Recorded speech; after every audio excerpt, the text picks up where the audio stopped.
Hello, my name is William Taylor Ryle. It is good to be able to talk with you today.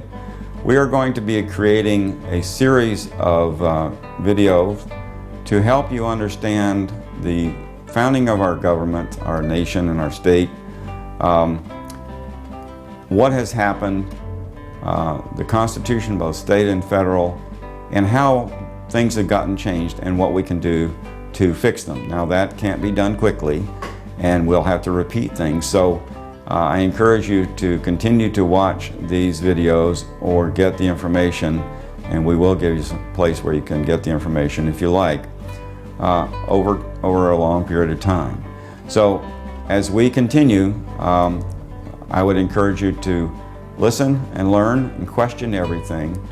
I am not an attorney. I'm not giving legal advice or practicing law. I'm sharing with you what I have learned over my lifetime. I'm 68 years old, but particularly what I've studied over the last 20 years in studying state constitutional law and federal constitutional law. And there's a great deal of documentation, particularly in Pennsylvania. Our history is so rich in history and law that supports what I'm saying. So check things out. The best advice I got too is that don't do anything unless you understand it, believe in it, and are prepared to defend it. So I encourage everyone to check what I say and with the documents that I refer you to and others, and let us know what you think. Let's start with looking at a little overview of our foundation. Many of you may know that Pennsylvania was established by William Penn in 1682 with a charter from the King of England. Now he got that charter as a payment for the amount that the crown owed William Penn's father. His father had passed away, and so William Penn was given a large tract of land in the New World. This Pennsylvania was established as a holy experiment. William Penn was a devout Quaker, and he came to Pennsylvania to create a new community of religious freedom and liberty. He had been involved for many years. Pennsylvania then began to grow, as did other colonies up and down the east coast of America. Those 13 fledgling colonies that created the first government in 1776. Well, as time went on, England began to impose more and more taxes, require more and more from the colonies, fought a war against the French in England.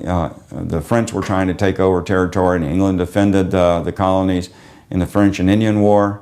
But after that war, they left British troops here and began to collect money to try to pay off the debt for the war, and the colonies got very upset with that.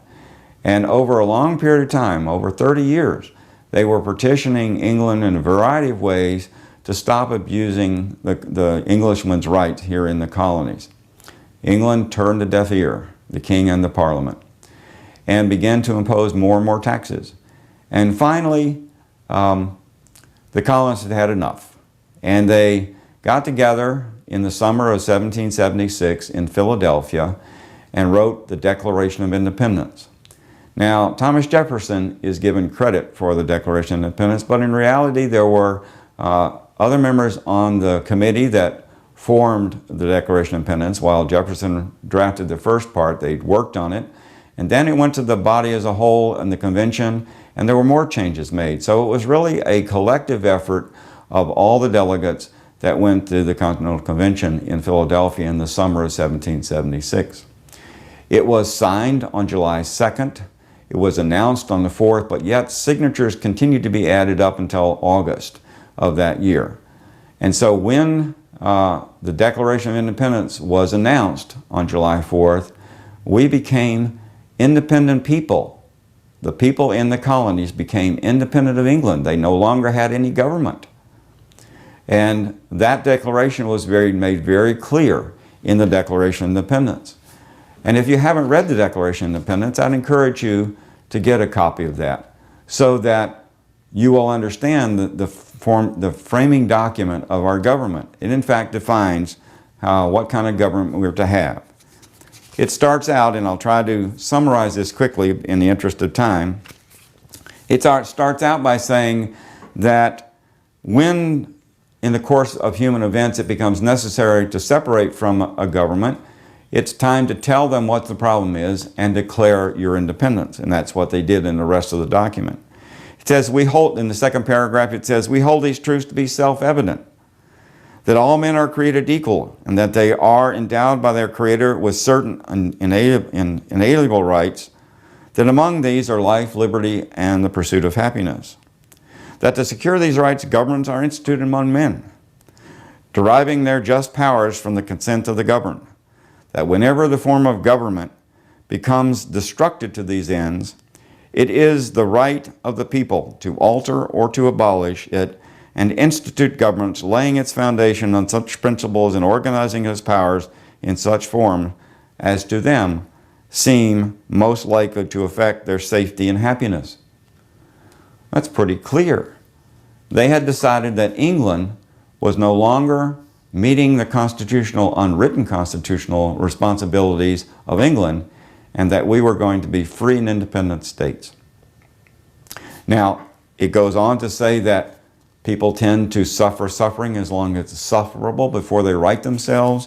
They declared the offenses that the Crown had done over a long period of time, and conclude by saying that we, therefore, the representatives of the United States of America, and General Congress assembled, appealing to the Supreme Judge of the world for the restitute of our intentions, do in the name of the people and by the authority of the good people of these colonies, solemnly publish and declare that these united colonies are of right, ought to be free and independent states.